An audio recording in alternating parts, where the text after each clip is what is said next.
em Neemias capítulo 6, e a gente vai estudar esse capítulo da Bíblia, Neemias capítulo 6. E nessa manhã eu queria falar sobre como o inimigo trabalha nas nossas vidas, tá? E uma das ferramentas do inimigo na nossa vida, não é a única, mas uma das ferramentas é a intimidação. E eu queria olhar como isso aconteceu na história, não é, da reconstrução dos muros de Jerusalém, e trazer para a nossa realidade como é que às vezes o inimigo trabalha a intimidação para que a gente não avance nos projetos, nos alvos que Deus tem para a nossa vida. Olha só o que a palavra de Deus diz, Neemias capítulo 6. Sambalate, Tobias, Gesem e o resto dos nossos inimigos souberam que nós havíamos terminado de reconstruir a muralha e que não havia mais brecha nela, embora ainda não tivéssemos colocado os portões nos seus lugares. E então Sambalate e Gesem me mandaram um recado. Eles queriam que eu fosse me encontrar com eles num dos povoados do vale de Ono, mas a intenção deles era me fazer algum mal.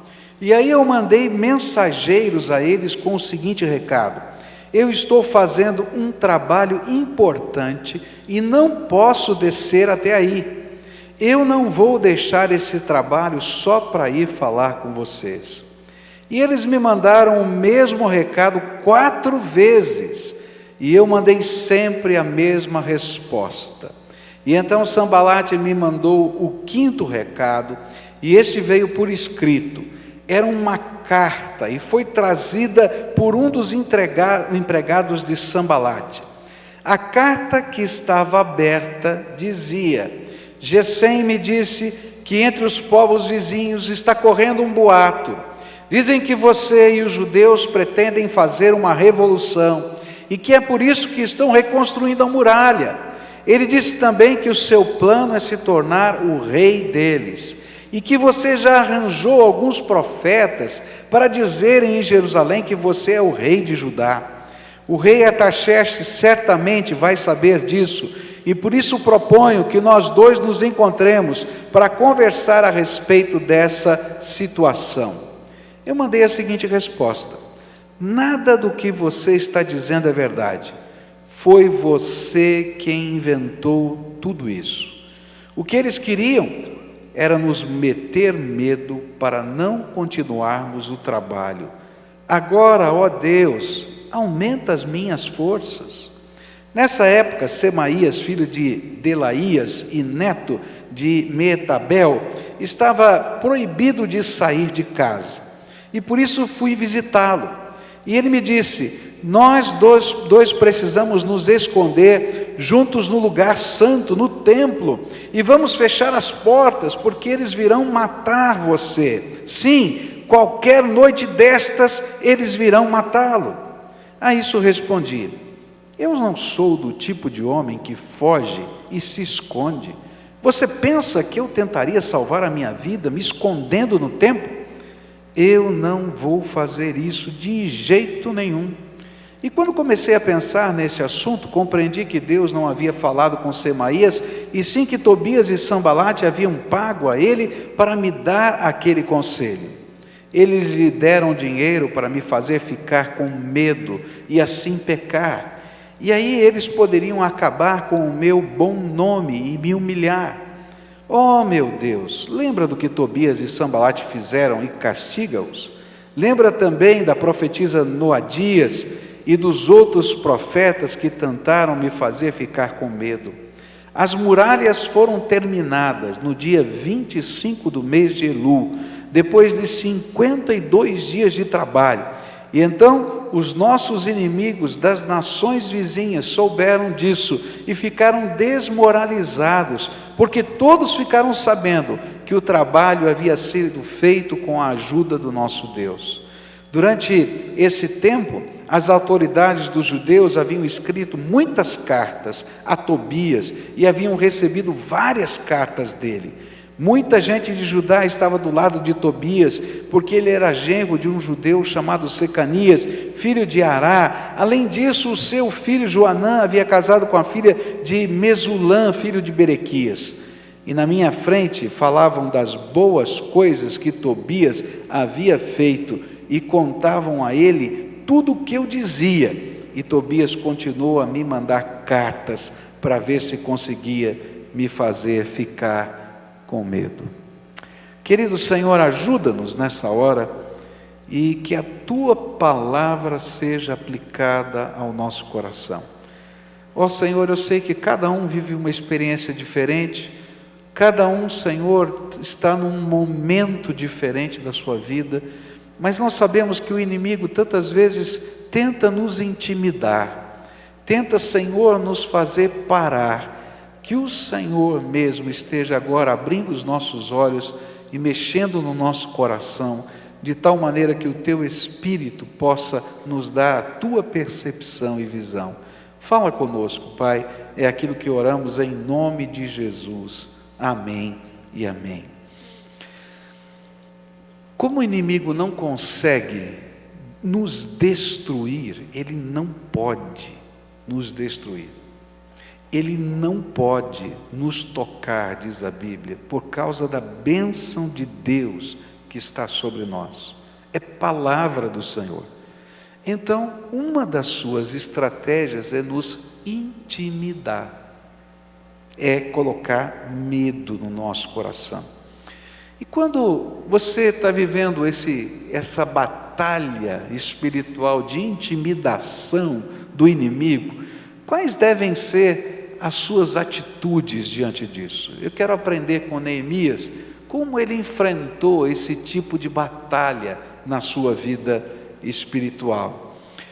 É importante lembrar o que estava acontecendo. Neemias era copeiro do rei, estava lá na Pérsia, e ele ouviu as notícias de que Jerusalém era uma cidade sem muros, cujos ladrões entravam todo o tempo, havia saques. Era uma cidade cheia de montões de ruínas e nada estava acabado, e aquilo estava uma confusão tão grande. E quando ele recebeu as notícias, ele chorou e começou a orar e jejuar e buscar a face de Deus para saber quando Deus ia restaurar aquela terra. Ele sabia das promessas de Deus e o povo já havia voltado para a terra, grande parte deles.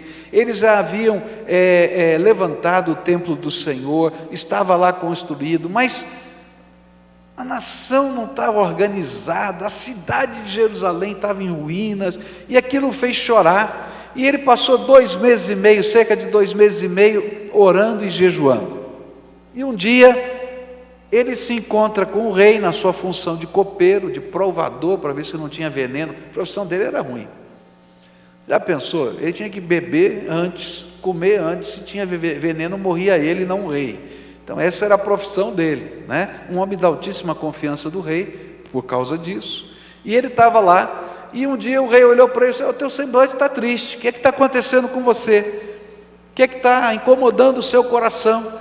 E ele disse: eu estou triste por causa da minha cidade, Jerusalém, ela está em ruínas, está desse jeito.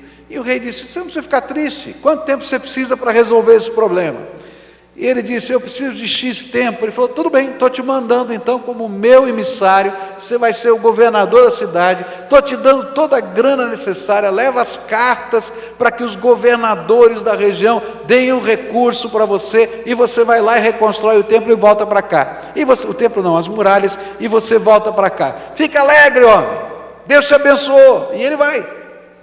E é nesse contexto, eu acho que ele chegou dizendo: oba, maravilha, está tudo pronto, está tudo resolvido, tenho a grana, tenho a autoridade, eu tenho tudo que precisa para fazer essa obra. Mas quando ele chegou lá, ele encontra um tal de Tobias e um tal de Sambalate, que eu vou lhe dizer, ninguém merece esses dois na vida deles. Os dois eram governadores da região de Samaria e não gostaram que veio alguém lá do rei, lá direto da corte, e começaram a armar um monte de ciladas, várias ciladas, e o livro todo vai contando dessas armadilhas, dessas ciladas, dessas coisas todas. E tudo isso tinha um propósito: intimidar Neemias, para que ele não completasse a obra que Deus havia colocado no coração dele. Quando o inimigo tenta nos intimidar, quais devem ser as nossas atitudes? A primeira coisa que eu aprendo com Neemias é o seguinte: se Deus te deu algo para fazer, não pare, a menos que Ele mande você parar. Se Deus te deu algo para fazer, não pare, a menos que Deus te mande parar. Por quê? Porque, queridos, enquanto a gente estiver ouvindo a voz de Deus na nossa vida, podem se levantar leões, podem se levantar muralhas na nossa frente, mas Deus será por nós. E se Deus é por nós, quem será contra nós? Agora, no momento em que eu desobedecer a Deus, quem vai ser contra nós? Ele mesmo. Então, a primeira coisa que eu vou aprender com esse homem de Deus é que eu nunca paro de fazer enquanto Deus não mande parar de fazer. O inimigo não pode nos tocar, é promessa de Deus. 1 João 5,18 diz assim: sabemos que os filhos de Deus não continuam pecando, porque o Filho de Deus os guarda e o maligno não pode tocar neles.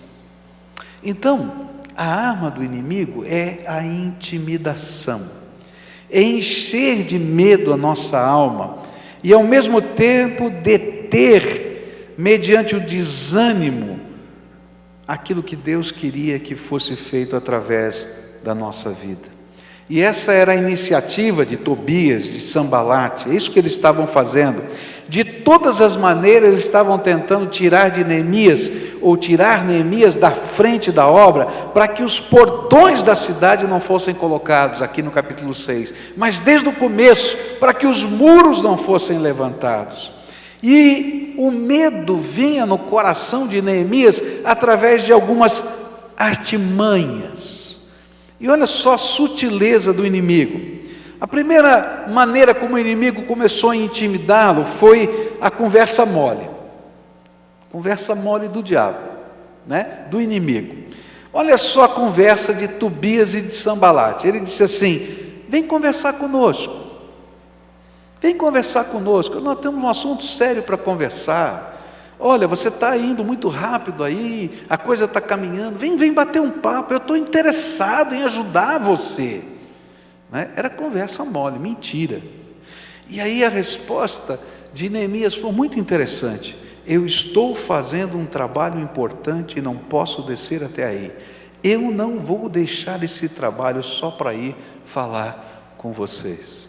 Eu tenho uma obra tão importante que eu não posso parar essa obra para ouvir conversa mole que vai só atrapalhar a nossa vida.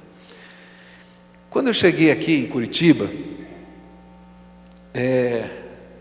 cheguei com 29 anos de idade para um ministério tremendamente desafiador. Essa já era uma igreja grande quando eu cheguei, ela tinha 1.014 membros naquela época, e várias congregações, que sempre foi uma igreja missionária.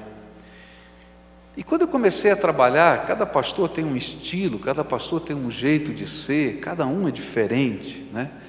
E eu comecei a receber cartas anônimas, cartas que eram postadas pelo correio de lugares e de cidades diferentes, endereçadas para mim.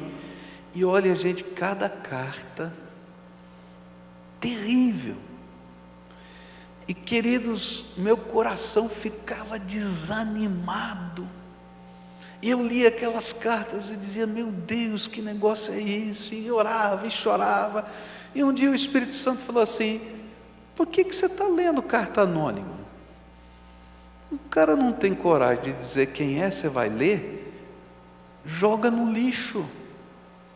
E aí começaram a chegar as cartas. E chegava, eu olhava, era anônima, jogava no lixo, não lia uma linha, não queria nem saber, jogava no lixo.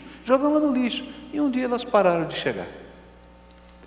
Queridos, às vezes a gente está gastando tanto tempo ouvindo conversa mole do diabo, através de pessoas que parecem ser tão bem intencionados, que querem te ajudar, mas que estão jogando medo, angústia, desespero na tua alma. Para com isso, você tem alguma coisa muito maior para fazer. Faz a vontade de Deus na tua vida. O servo de Deus não tem tempo para conversa mole do diabo. E o interessante é que essas ciladas, elas chegam de muitas maneiras e sempre muito bem intencionadas, mas elas nos tiram do foco daquilo que Deus colocou para a nossa vida. Eu não sei qual é o foco que Deus tem para você, mas fica no lugar que Deus mandou você ficar, até a hora que Ele mandar você sair. Segunda maneira como o inimigo fez nesse caso de intimidação, ele deixou a sutileza. Olha, vem que eu quero bater um papo com você, tá? E ele começou então agora a confrontar o caráter de Neemias, e essa foi uma cilada de acusação contra o caráter, e as intenções dessa cilada eram muito claras. Ele estava dizendo: olha, você quer trair o rei e ser rei em Jerusalém. Olha só, você era copeiro do rei, o rei te deu uma missão importante, você veio para cá, construiu logo uma muralha, você veio mal intencionado para cá. Você é um homem que vai trair a confiança do rei. E isso, ele era tão bem intencionado que mandou na forma de uma carta aberta. Sabe como é que era a carta aberta? A carta aberta, ela vinha, não é, por um emissário. Ele se colocava num lugar público, na frente de onde estava Neemias. Todo o povo estava na volta. Ele diz: traga uma carta aberta de Tobias para Neemias. Traga uma carta aberta de Tobias. Todo mundo se juntava. E aí a carta foi lida na frente de todo mundo. Gente boa, né? Gente boa, né? Bem intencionado o homem, né? Fala a verdade. Qual era o propósito? Era afetar a liderança do servo de Deus. Queridos, talvez uma das coisas mais difíceis para um servo de Deus é quando o caráter dele é colocado em xeque. A gente pode conversar sobre coisas que a gente discorde. Eu não gosto disso, eu não gosto daquilo, eu acho que isso aqui é melhor, essa cor é feia e tal. Agora, quando eu julgo o seu caráter, eu digo: Paulo, você é mal intencionado. Esse negócio de ensinar música para as crianças é conversa mole. E ainda manda uma carta aberta para todos os teus alunos na frente dos pais deles. Queridos, isso não vem de Deus não, isso é do diabo. Porque o que está acontecendo é para desmoralizar a liderança do servo de Deus. E às vezes, queridos, as maiores batalhas acontecem quando as pessoas julgam o nosso caráter, sem conhecer a nossa vida. Por isso, a gente tem que aprender com Neemias. E olha só que coisa tremenda, porque toda vez que o meu caráter foi julgado, eu me senti tão mal, queridos. Parece que entraram uma faca no meu coração. Uma vez disseram, diante da liderança da igreja que eu dirigia, que eu tinha mentido. Queridos, que coisa horrível foi aquilo no meu coração. Como aquilo me fez mal. Eu pensava assim: como é que esse povo que conviveu comigo como pastor, que me viu liderando, pode acreditar num negócio desse? Olha só, como é que eu estou mentindo? Eu não estou mentindo, eu sou sério com Deus. Aquilo machucou demais. Mas eu aprendo aqui com Neemias, quando a intimidação do inimigo vem como acusação do teu caráter, o que você faz? Duas coisas Neemias fez. Ele diz assim: não vou me importar com a sua mentira. Eu acho tremendo isso, porque precisa ter uma determinação de alma muito grande para não se importar com essa mentira, não é? E ele depois, a segunda coisa que ele fez foi orar: Deus, dá-me forças para vencer. Eu acho que naquela hora a mente desse homem de Deus, cheia da sabedoria do Espírito Santo, estava dizendo para ele: para com isso, homem, para com isso, você sabe que é mentira. Eu e você, Deus e Neemias, sabemos o que vai no seu coração, então por que você está preocupado? Para com isso, segue a tua vida e faz a obra, porque o tempo vai mostrar as suas verdadeiras intenções. Não para a obra não, continua. E aí a gente tem que orar, porque o Espírito de Deus precisa nos dar força, para que aquilo que é humano dentro da gente não seja trazido à nossa carne, e a gente não reaja pela carne, mas que a gente continue dentro da meta e do propósito que Deus tem para a nossa vida. A grande lição que eu aprendo com Neemias era o senso de perspectiva desse servo de Deus. Ele sabia o porquê de toda aquela pressão. E ele diz nesse texto: essa pressão está acontecendo para a obra do Senhor parar de ser feita pela minha mão. E aí Neemias, com esse senso de perspectiva, determinou-se a não parar o projeto de Deus para a sua vida. E nós só venceremos o inimigo na sua intimidação, se resistirmos às suas investidas. A lição primeira que eu queria deixar com você nessa manhã é essa: tem alguma batalha que você está vivendo? Tem algum medo que está no teu coração? Então entenda, o medo foi colocado para você parar de fazer a vontade de Deus. Então faça tudo contrário do que o medo te diz para fazer. Eu aprendi a jogar damas, né? Faz muito tempo que eu aprendi. Agora eu sou horrível jogando damas, não sei jogar. Mas eu aprendi quando era moleque a jogar damas, né? E quando você aprende a jogar damas, você aprende a montar ciladas.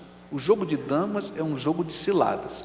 Você dá uma pecinha e diz assim: come essa pecinha, olha que maravilha, ela está pedindo para você ir lá, não é? E pegar essa pecinha. E se você comer a pecinha, ele montou uma armadilha e vai comer 5 do tabuleiro. Não é verdade?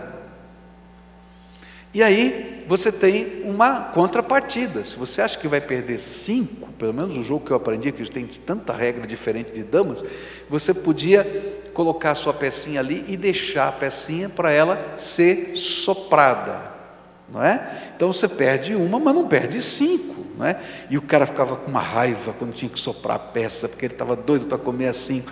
Gente, é assim, tem momentos na nossa vida que parece que a gente vai perder, mas na verdade a gente está ganhando na medida em que a gente se posiciona no projeto de Deus. Então não entre nessas ciladas, creia que Deus tem algo melhor, lembra que Ele está no controle e que esse tempo vai passar, e que o muro vai ser construído, que as portas vão se colocar no lugar, e que o testemunho do Senhor vai se espalhar por toda a terra, como no final desse capítulo acontece. Segunda investida de intimidação. Aí Satanás muda de tática. Não funcionou a carta aberta, não funcionou a conversa mole, vem para cá que eu quero conversar. E então ele manda uma pessoa que está dentro do templo falar com Neemias. Que coisa, manda uma pessoa dentro do templo falar com Neemias. Tem provação do diabo também dentro do templo? Tem. Olha só, versículos 10 e 11 diz assim: nessa época, Semaías, filho de Delaías e neto de Meetabel, estava proibido de sair de casa, e por isso fui visitá-lo. E ele me disse: nós dois precisamos nos esconder juntos no lugar santo, no templo, e vamos fechar as portas porque eles virão matar você. Sim, qualquer noite destas, eles virão matá-lo. A isso respondi: eu não sou do tipo de homem que foge e se esconde. Você pensa que eu tentaria salvar a minha vida me escondendo no templo? Eu não vou fazer isso de jeito nenhum. E essa segunda investida do inimigo veio na forma do medo da morte. Nesta visita particular, ele é instigado, Neemias é instigado a fugir da pressão e da ameaça de morte que circundava a sua vida, entrando no templo e segurando nas pontas do altar para não ser morto. Quando havia um costume naquele tempo, que quando alguém se abrigava no templo e segurava nas pontas do altar, porque aquele era um lugar sagrado, enquanto ele estivesse segurando nas pontas do altar, ninguém podia feri-lo. Então ele podia ficar morando dentro do templo, não podia sair mais de dentro do templo, mas ele não seria ferido enquanto estivesse dentro do templo. Era o costume daquele tempo. Ele diz: olha, a coisa está muito feia, eu estou sabendo de informações seríssimas, que olha, vai acontecer isso, vão vir de madrugada, vão invadir a tua casa, vão te assassinar, é isso que vai acontecer, vamos nos esconder dentro do templo. Qual é a diferença entre esta investida e as outras? As primeiras duas falavam da falsa amizade e do ataque ao caráter, mas agora o que estava em jogo era a vida. Fuja enquanto puder, eles vão matá-lo. Nossa única opção é trancarmos-nos no templo e apelar pela misericórdia de Deus e dos homens. Não existe esperança para nós. Presta atenção nessa expressão. Não existe esperança para nós. Toda vez que você ouvir essa expressão no teu coração, saiba que não veio de Deus.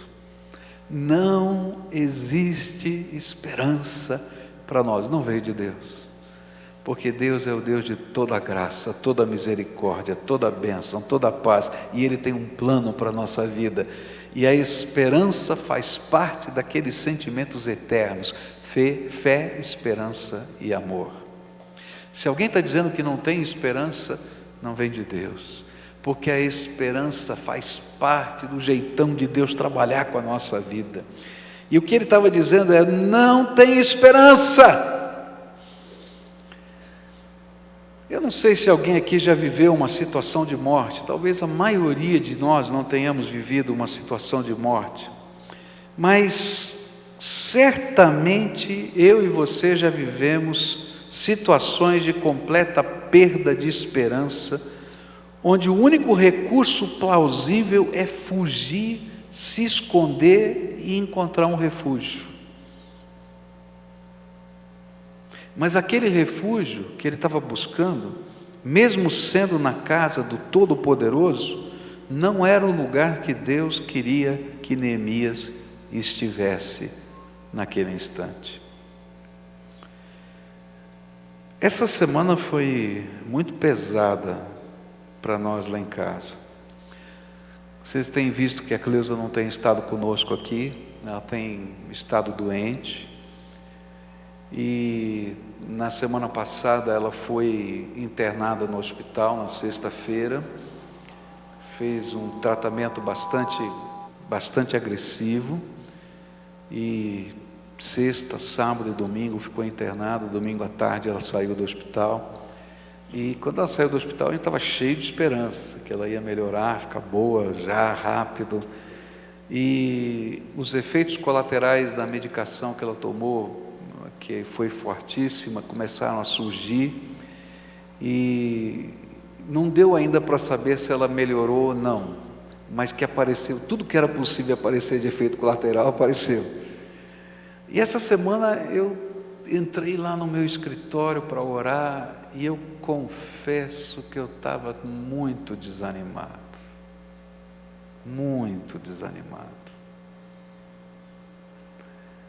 Eu confesso que passou um monte de pensamento para mim assim: não tem jeito não, está feia a coisa. E aí comecei a orar e pedir para Deus falar comigo. Interessante foi que o texto que Deus usou para falar comigo, um dos textos que Deus usou para falar comigo, foi justamente esse de Neemias 6. Então eu estou dizendo para você que esse sermão não é para você, é para mim. Ele nasceu lá naquele escritório, nessa conversa com Deus.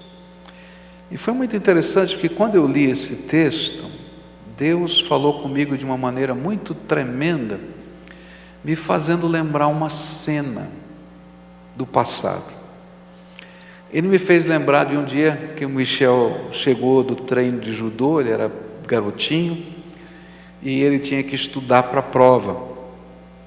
E ele estava muito bravo, porque ele estava cansado, ele tinha ido na escola, ele tinha depois treinado judô, e ele já eram mais ou menos 9 horas da noite, ele tinha que fazer prova no dia cedo, no dia seguinte cedo, e ele estava bravo, porque tinha que estudar aquela hora da noite, e ele começou a reclamar: pai, esse negócio está muito complicado, olha só, não tenho tempo para nada, essa vida está muito corrida, está muito difícil, amanhã eu tenho prova, eu não aguento mais estudar, não tenho mais o que fazer, eu não quero mais isso, eu vou desistir de tudo, eu vou parar de tudo. E eu me lembro que eu fiquei muito bravo, sentei do lado dele e falei assim: escuta aqui, tu é homem ou não é homem, rapaz? Porque tu vai ser o dono da tua casa, você vai ter que ser o chefe da sua casa, você vai ter que ser o provedor da sua casa, e você vai ter que enfrentar problema a vida inteira. Tá? Isso aqui é fichinha, cara. Isso aqui é fichinha. Vai ter coisa pior na tua vida. E você vai ter que ser aquele que vai conduzir a tua família. Para com isso, rapaz. Nós vamos estudar junto agora. Não importa até que hora. Vou preparar o café, vou ficar sentado do teu lado. Você vai estudando. Eu não entendo nada do que você está fazendo, mas eu vou ficar aqui do teu lado. E a gente vai até o fim. E amanhã você vai sair bem nessa prova e tal, aquela coisa toda. E foi assim. Fiquei lá tomando café, batendo papo, ele estudando e fazendo companhia para ele. Ele fez a prova no dia seguinte, tirou 10. Maravilha. Que bênção. E aí o Espírito Santo falou assim: você lembra do Michel? Agora sou eu. Ô homem, levanta a tua cabeça aí agora. E aí o Espírito Santo de Deus me falou assim de uma maneira muito clara no coração: não adianta a gente fugir das lutas que vêm na nossa vida, porque há um Deus Todo-Poderoso que continua no controle, mesmo quando a gente não consegue entender nada. E o que a gente tem que fazer é estar exatamente no lugar que Deus quer que a gente esteja, naquela hora e naquele momento. Porque toda e qualquer batalha que venha sobre nós, o inimigo tem propósitos de nos desviar do alvo que ele colocou, que Deus colocou para a nossa vida. Eu estava lá e estava pensando, sabe de uma coisa? Vou levantar minha cabeça e vou andar, porque Deus não me disse que terminou a minha obra. Eu vou completar a obra que Deus tem para a minha vida, e você vai completar a tua, porque o Senhor tem um plano para a minha vida e para a sua vida. E às vezes as coisas são ditas dentro do templo. Lembra de Pedro falando com Jesus? Jesus fala sobre a cruz, não é? E Pedro diz assim: Senhor, esse sermão que o Senhor pregou é muito ruim, prega um sermão melhorzinho, você vai ver, faz umas multiplicações de pães aí, que a coisa vai bombar, a igreja vai crescer. E aí Jesus olha para Pedro e diz assim: arreda-te de mim, Satanás. Porque você não está falando como Deus pensa, você está falando como os homens pensam. Quando é que esse medo trabalha no nosso coração? Ele trabalha quando, às vezes, até dentro do templo, pessoas não estão falando segundo a vontade de Deus, mas falando sobre o senso comum, como a gente pode resolver os problemas da vida. Queridos, o senso comum não vai resolver os problemas da nossa vida. Nós precisamos da graça de Jesus no nosso coração. Essa é a nossa certeza. Lembra que a tua vida está nas mãos do Todo-Poderoso. A terceira e última coisa que eu queria deixar para você nessa manhã é que Todas essas coisas estão acontecendo e Neemias está nos ensinando pelas suas atitudes que ele tem que terminar a obra que Deus tem, que ele não vai fugir dos desafios de Deus, mas há uma coisa que nós precisamos buscar de Deus. Nós precisamos buscar o discernimento do Espírito Santo. E é interessante os versículos 12 a 14, quando diz assim: quando comecei a pensar nesse assunto, compreendi que Deus não havia falado com Semaías, e sim que Tobias e Sambalate haviam pago a ele para me dar aquele conselho. Eles lhe deram dinheiro para me fazer ficar com medo e assim pecar, e aí eles poderiam acabar com o meu bom nome e me humilhar. Oh meu Deus, lembra do que Tobias e Sambalate fizeram e castiga-os. Lembra também da profetisa Noadias e dos outros profetas que tentaram me fazer ficar com medo. A terceira maneira que o inimigo usa para nos intimidar e fazer com que abandonemos a missão de Deus na nossa vida é a falsa profecia, são essas vozes dentro do templo. E nós precisamos do discernimento de Deus. Agora, como é que o discernimento de Deus vem sobre nós, queridos? O discernimento de Deus não vem da nossa experiência. O discernimento de Deus não vem quando a gente copia modelos que já estão prontos. O discernimento de Deus vem quando a gente se conecta com o Altíssimo. O discernimento de Deus vem quando a voz do Espírito fala ao nosso coração. E a gente tem convicções na nossa alma. Não importa quem seja o profeta, o que importa é que a voz do Senhor fale primeiro ao seu coração. Se Deus não falou com você, tem alguma coisa errada, porque você é filho dele, e pai não manda recado para filho. Ele pode confirmar a mensagem que ele já deu para o seu filho, através da experiência de alguém, do testemunho de outra pessoa, mas ele fala conosco. E a palavra de Deus nos ensina que a gente tem que buscar a face do Senhor, e que o Senhor vai falar conosco. Deus fala conosco. Tem muita gente às vezes que vem trazer uma palavra profética para mim. Pastor, eu tenho uma mensagem de Deus para o senhor. Então diga, se é do Senhor, vai ser bem-vinda. Agora se não for, eu devolvo. É sua, né? E eu me lembro de uma. Tem uma palavra profética para o senhor vai morrer daqui a alguns meses. Ô, coisa ruim. Prepara a sua casa, que o senhor vai morrer daqui a alguns meses. É interessante esses negócios, né? A pessoa marcou hora no meu gabinete, né? Esperou a agenda, vai dizer, eu tenho uma mensagem, o senhor vai morrer daqui a alguns meses. É a vida. Mas Deus não tinha falado nada comigo. Eu comecei a orar, falei, Senhor, e agora? Que negócio é esse? Vou morrer, vou não morrer, faço seguro de vida, não faço? O que eu tenho que fazer? Eu estou falando sério, não estou brincando não. Aí o Espírito Santo de Deus dá discernimento. Assim, essa palavra não é minha não, filho. Não para de fazer o que eu mandei você fazer. Passou a data da morte, porque era em setembro que eu ia morrer. Não, passou a data da morte. Eu falei, aleluia, Senhor, graças a Deus, já passou setembro. Gente, a gente precisa ter discernimento de Deus. Nem toda palavra que é dita em nome do Senhor é bênção para a nossa vida. E qual é a palavra que é bênção? Aquela que Deus testifica no nosso coração, porque Ele, como Pai, fala conosco. Então dobra o teu joelho, fala direto com Deus, porque o Deus Todo-Poderoso é aquele que vai ministrar na tua vida. E a graça do Senhor é suficiente para nós.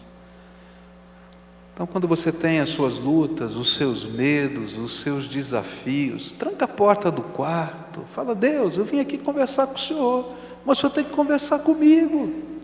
E sabe, esse Deus Todo-Poderoso fala com a gente, toca o nosso coração, ministra na nossa vida e nos dá discernimento. E aí a gente vai dizer: Senhor, tá bom, eu vou seguir esse caminho. E olha, quando Deus te der discernimento espiritual, escute. Por quê? Porque Deus sabe o que faz. E o jeito dele funciona. Alguns anos atrás nós tivemos um problema aqui na igreja, nós tivemos uma acusação moral contra um pastor. É muito difícil você lidar com isso. O que a gente faz numa situação? É uma palavra contra outra palavra, você não tem testemunha, você não tem nada, o que a gente faz nessa situação?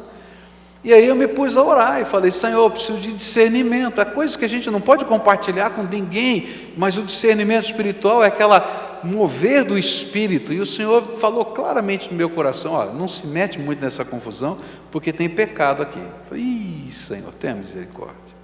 Então fui conduzindo de tal maneira que pudesse haver uma solução sem maiores tragédias na vida daquele homem e também da igreja. Mas aquilo virou uma confusão horrível. E aí quase que a igreja se divide. E uma série de acusações contra a minha pessoa surgiram, porque eu estava querendo puxar o tapete do pastor, porque o pastor era muito querido na igreja, e eu não queria que ele me substituísse um dia aqui, não sei, tanta confusão, gente. Então, acusação do caráter, lembra? Aquelas coisas todas. E eu comecei a orar e Deus falou assim: não abra sua boca. Eu falei: ih, Deus, o negócio é complicado, vou ficar quieto aqui no meio dessa confusão. Você fica quieto. A minha mulher estava brava, muito brava. Ela dizia: você não vai falar nada? Eu falei: não, Deus mandou ficar quieto. Para com isso. Mas olha, não pode, tem que dar uma... Não, Deus falou para ficar quieto. E você fica quieto também.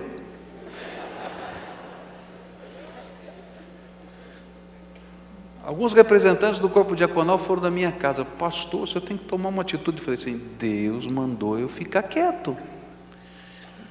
Pastor, isso aí vai dar confusão, vai rachar a igreja. Eu falei: não, Deus mandou ficar quieto.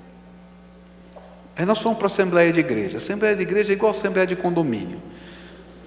É verdade, é. Você já foi em Assembleia de Condomínio? Tem meia dúzia de gato pingado. Agora tem uma confusão no condomínio, está todo mundo lá, né? Então a Assembleia da Igreja estava daquele jeito, lotada, gente para tudo quanto é lado. E aí vai, levanta, e um fala uma coisa, outro fala outra coisa, outro fala outra coisa, e de repente um está falando uma coisa que não bate com aquilo, o outro que falou: peraí, tem alguma coisa errada. Quem falou isso para você? Foi o pastor falando de tal. Quem falou isso? Foi o pastor falando de tal. Mas essa história não bate com aquela, como é que é? Aí todo mundo que estava falando mal começou a entender que as conversas não se batiam, tudo no meio da Assembleia, eu quieto lá dirigindo a Assembleia, o presidente é o que menos fala, fica lá só ouvindo, né? E aí vai, aí de repente um diz assim: aí eu proponho uma comissão de disciplina, porque esse negócio aqui tem muita coisa errada. Quem propôs? O grupo que estava achando que estava tudo errado. E houve conciliação, e a gente não perdeu um membro da igreja, porque Deus estava por trás de todas as coisas. Toma cuidado para você não agir no seu temperamento, na tua sabedoria, na tua força. Você precisa do discernimento de Deus. Quando vem problemas, quando vem batalhas, quando vem lutas, não haja na tua têmpera, na tua força, haja pelo poder do Espírito. A Bíblia diz: não é por força nem por violência, mas pelo meu Espírito, diz o Senhor dos Exércitos. Se a gente está no centro da vontade de Deus, ninguém vai tirar a gente do projeto que Deus tem para que a gente faça, e a gente vai completar a obra que Deus preparou para a nossa vida. Eu queria orar com você nessa manhã. Eu não sei qual é a batalha que você está vivendo. Eu sei a minha, eu não sei a sua. Mas eu sei qual é a resposta. Não olha nem para a direita nem para a esquerda, que não é dali que vem o socorro. O salmista diz que ele olhou para os montes onde ficavam os ídolos e ele disse: não é de lá que vem o meu socorro. O meu socorro vem do Senhor. O meu socorro vem do Senhor. Se o teu caráter está sendo colocado em xeque, coloca no centro da vontade o que Deus tem para fazer na tua vida. Não dá bola para as mentiras e pede força para Deus. Se tem gente querendo te aconselhar, mas que não tem boas intenções, não perca tempo. Você vai gastar a tua angústia, o teu tempo vai se envolver em angústia. Se tem carta anônima, sei lá se usa isso ainda, mas não interessa. Se colocar uma coisa tua no Facebook, não fica arrumando encrenca, deleta o teu Facebook em nome de Jesus. Para com isso. Não perde o teu tempo. Pergunta para Deus qual é o propósito dele para a tua vida. Qual é o propósito dele? Estão fazendo bullying. E daí? Você sabe quem você é, não perde o teu tempo. Qual é o propósito de Deus para a tua vida? Segue o propósito de Deus para a tua vida. Aprenda a discernir as vozes que chegam no teu coração, se elas vêm do Senhor ou não vêm. E aquilo que Deus te mandar fazer, faça para a glória dele. E você vai ver que assim como aconteceu com Neemias, o muro ficou pronto, as portas foram colocadas no lugar, e ele disse: todas as nações ao nosso redor viram que a mão de Deus nos abençoou. Que as pessoas vejam que a mão de Deus é que te abençoa. Fica de pé, quero orar por você agora. O que é que está no teu coração? Coloca diante do Senhor hoje.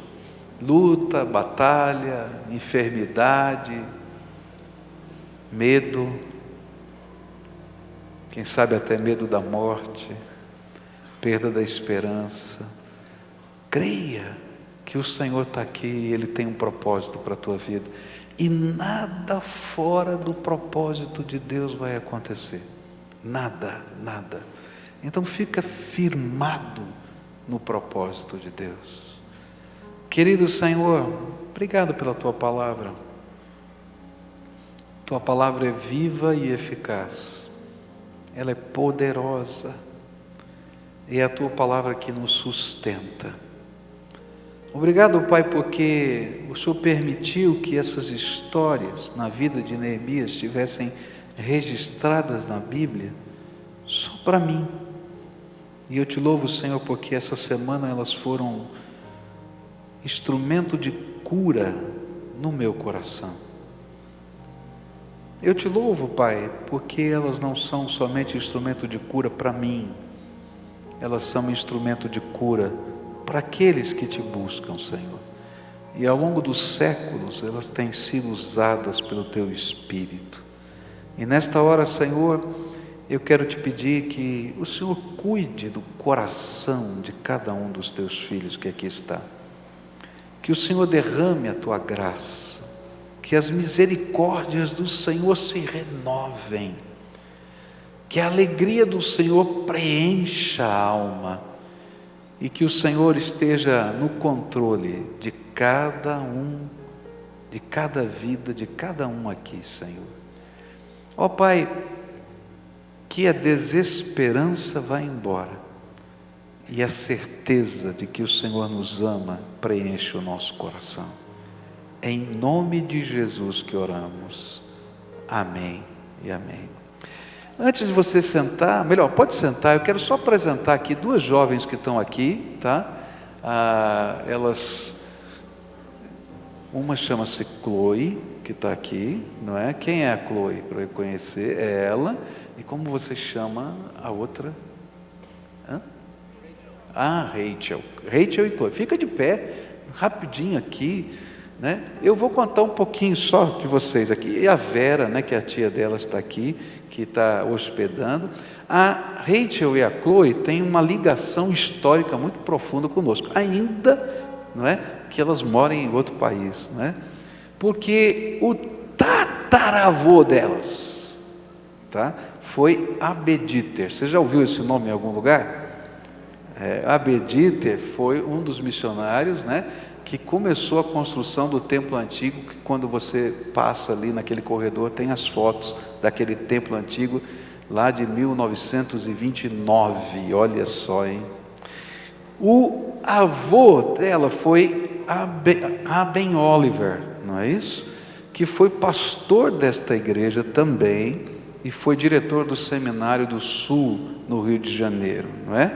E o avô delas, não é, foi criado junto com Sofonias aqui, e eu já falei que os dois nadavam no batistério, não é? Eles ficaram muito tentados, porque o pastor Oliver aqui esteve pregando esse começo do ano aqui conosco, não é? E ele até tirou o sapato, vocês não sabem, e colocou os pés no batistério, estava doido para entrar, não é? Ele e o Sofonias foram lá para lembrar o tempo de infância, não é? E com muita alegria que a gente recebe vocês e lembra da história dessa igreja e da marca que a sua família, né, dos seus ancestrais deixaram aqui conosco. Sejam bem-vindas, que Deus abençoe vocês, tá? Vamos dar uma salva de palmas, né? É tão gostoso que vocês levem o nosso carinho para o vovô quando chegarem lá, tá bom? Que a graça e a paz de Jesus te acompanhe. Tem uma música final aqui, então vamos lá. Amém. Vamos encerrar cantando juntos, querido. Fiquem em pé e juntos nós cantamos assim. Grande é o Senhor e muito digno de louvor, na cidade do nosso Deus, seu santo monte, a alegria de toda a terra.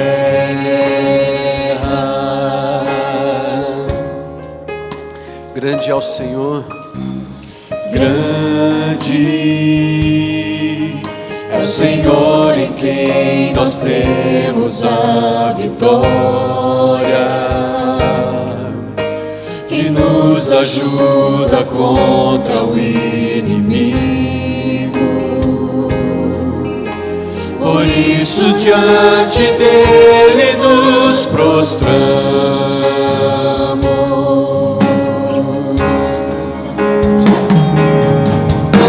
Queremos o teu nome engrandecer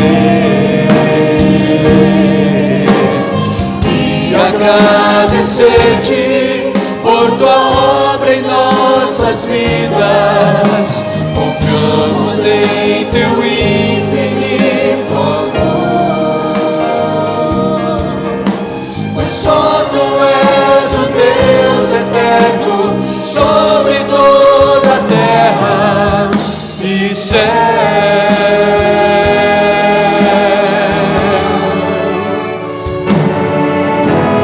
Grande é o Senhor e digno de louvor, na cidade do nosso Deus, seu santo monte. Ele que é a nossa alegria, de toda a terra. Eu ouvi só você cantando assim, querido. Grande é o Senhor em quem nós temos a vitória. Olha o que você vai cantar agora. Que nos ajuda contra o inimigo. Por isso que somente diante dele, por isso diante dele nos prostramos. E o que nós queremos todos os dias? Queremos o teu nome engrandecer. E todos os dias agradecemos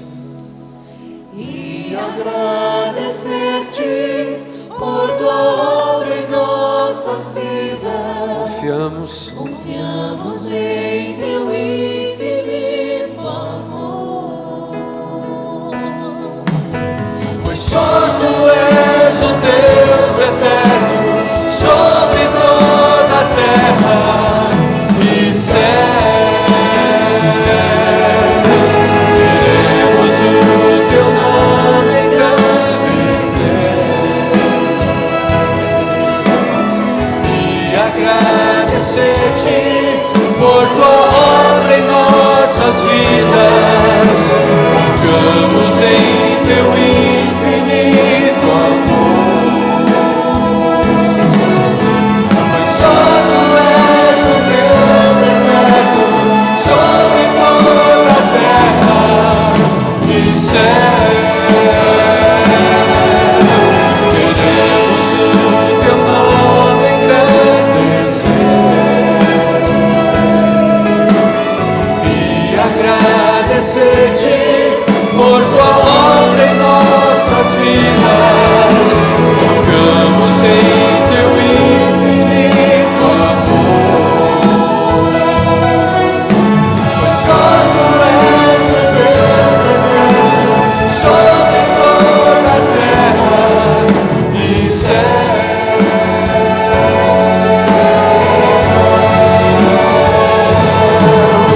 Pois só tu és o Deus eterno sobre toda a terra e céu.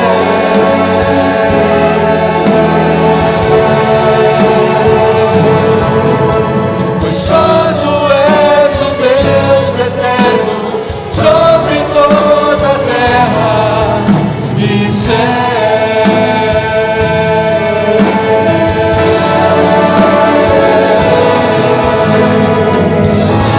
Aleluia.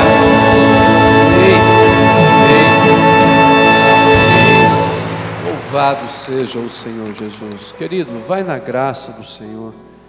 Que a graça de Deus, a misericórdia do Senhor esteja sobre a sua vida. E não sai daqui sem dar um abraço em alguém, não. Não sai daqui sem falar assim: olha, que Deus abençoe o seu dia. E que à noite, quando nos encontrarmos juntos aqui às 19 horas, continue sendo esse tempo de celebração na presença de Deus. Deus abençoe a sua vida, querido.